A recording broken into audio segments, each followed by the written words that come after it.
close your eyes and think about all the little things in your life that make you comfortable. And then imagine all of that being taken away in just one foul swoop. How would you feel? How would that impact who you are? That's all you need to do as another person to recognize what a refugee is going through. Tonight, a top UN official is calling the humanitarian catastrophe unfolding in Syria, quote, cruel beyond belief. Dozens of Venezuelans waiting for food. Many haven't eaten since the previous day when they were brought to this refugee camp in Bogota. Hey, I'm Louis, and today I'm sharing the amazing story of my friend Zelasht, a refugee from Afghanistan who is now thriving, having founded her own organisation which provides emotional support to other refugees. This is a continuation of my refugee series I started over a year ago, and today's episode is sponsored by Storyblocks, a subscription-based stock media service for filmmakers to get the perfect clips to enhance and complement their visual creations and stories. And it's very affordable. I actually signed up for Storyblocks this year before they even reached out to sponsor this video, and I've been using stock footage in a couple of my latest videos. You might recognise my ice bath challenge video and the story of my best friend, Andy. And it's been ideal for story times and building the intros to my videos. It's been a great resource to me, and I'd encourage any aspiring filmmaker in need of extra footage to check them out. Link in the description. There are currently almost 80 million people around the world that have been forced to flee their homes. Among them are 26 million refugees, over half of whom are under the age of 18. That's 13 million kids. I wanted to learn more about the refugee experience, so travelled to Thessaloniki in Greece with my friend Alaska, a Syrian refugee who I met on my world flight, where we met up with Zelasht and heard her story. Yeah, it was just kind of an ordinary life, stuck in the middle of an extraordinary situation, which was this huge conflict. We knew that beyond the walls, there was a whole other dangerous, horrible world. But within the kind of confines of our garden, I just remember thinking, like, this is my world. And you felt safe? It felt that my safety was under attack. So I felt safe in my home, but I knew that my home was under attack, and that the house opposite us was bombed. Going to sleep at night, would you hear gunfire and bombs and everything? It would be around. Yeah, it was, I just sort of remember my grandmother just running to the garden when we were playing, and she'd just grab two kids and then go to the basement as they would start, launching rockets into Kabul. And so up until 11, you basically grew up in a war zone. Mm-hmm. And it escalated to the point where your parents were like, this just isn't safe anymore.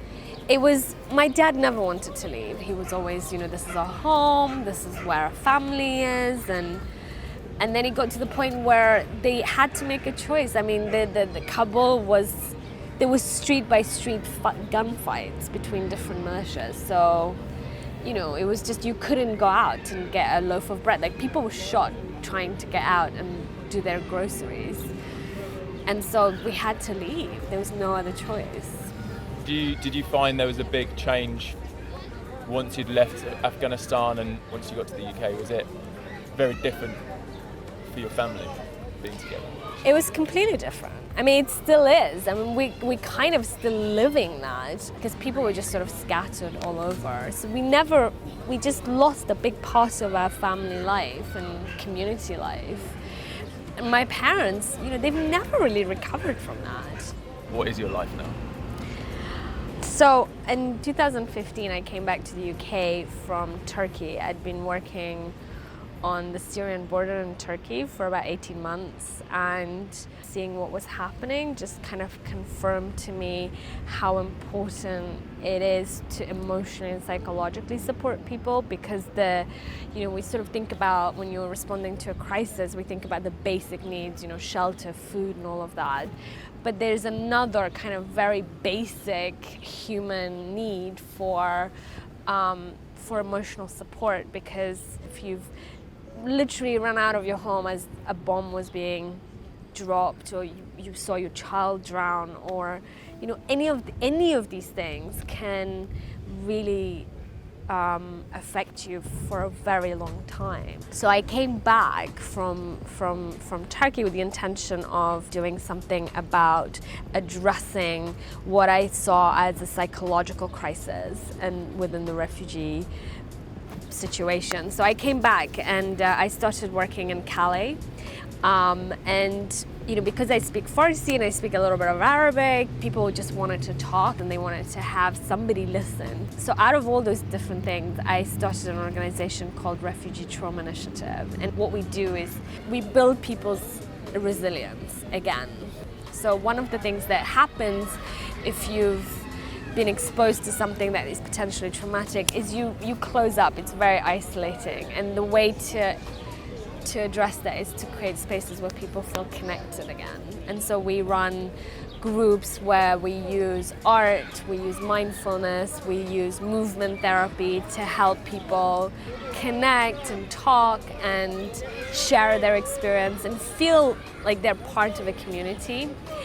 And one of the things that we use a lot is mindfulness, because if you're somebody that's living in a refugee camp, you're either really worried about your future or you kind of grieving your past. And what mindfulness does, it brings you to the present moment. It really grounds you to where you are and kind of helps you recognize that you're safe here now. I was very close to my grandmother when I was growing up, and once we left Afghanistan, I never saw her again. And I would say I never got over that. I never, there are moments even now, sort of 20-something years later, that I'm just kind of, there's a pang of just sadness.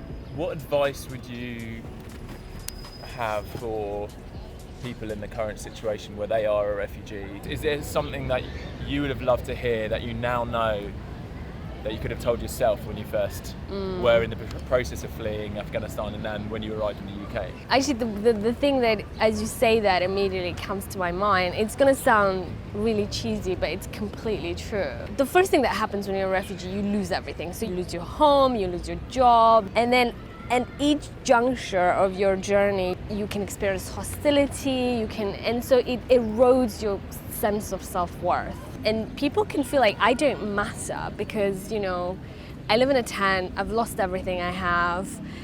Every time I open a newspaper, there is a headline that is attacking me, and that can really erode that sense of who you are. And so the first thing that I would say is that, you matter. I think the most important thing is to recognize the humanity of the other person. So when you talk about refugee crisis, people get sort of like, oh my God, it's all about politics and this and that. And actually it's not. It's about being a human being and that very natural instinct to survive. That's why people flee. That's why people make those journeys. What are the solutions to help bridge the gap between, I guess, an ignorant society that hears these small, narrow kind of thing about the refugee crisis and has these pictures in their head? Do you know, I was thinking about this a couple of days ago because I heard something on the radio and it really resonated with me. I feel almost that we need to turn the microscope around towards ourselves. What kind of society do we want to live in? Do we want to live in a society where people who are dying because of a dictatorship or a conflict, that we won't protect those people, or that if unaccompanied children that have been sent away from home because their life was in danger, do we turn them away? I feel like it needs to completely revert, and we need to kind of ask ourselves, like, who do we want to be? Would you say you experienced racism growing up? When you first arrived, like when you were... We definitely experienced racism. I mean, the first 6 months being in London was really, really tough. My family got attacked by racists. My mum physically attacked. Yeah. The prejudice and discrimination ebbs and flows based on what's going on, and there's always a low level kind of just like a feeling sometimes when people ask you just too many questions to explain yourself, to say, well, do you believe in this, or do you believe in that? And I just sort of think, well, you're not asking the person next to me to do that. So one of the nicest things actually about being somebody who grew up in so many different places is you sit between you sit in between lots of different things.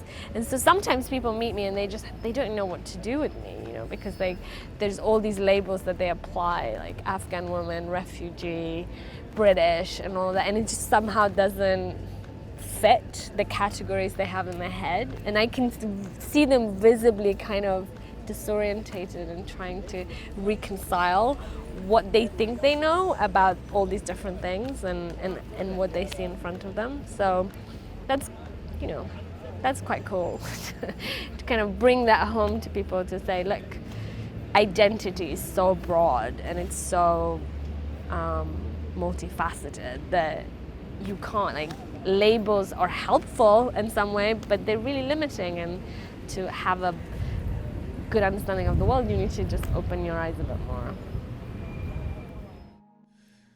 As we are committing to dismantle systems of racism around the world, let us treat one another with compassion. No matter what labels we carry, this is a time to reinvent our world with greater unity and understanding. If you want to learn more about Zelasht's organisation, Refugee Trauma Initiative, and how you can help, I'll link them in the description. I'll also link resources on how to influence local refugee policies where you live. Thanks for watching. Catch you next time.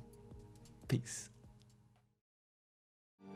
The need for psychosocial support for refugees remains high. The people we serve have experienced violence, forced displacement. They may have lost a family member.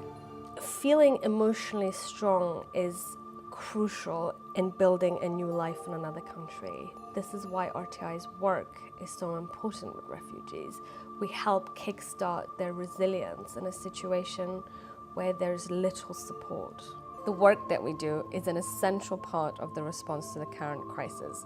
With your help, we can continue delivering this vital service.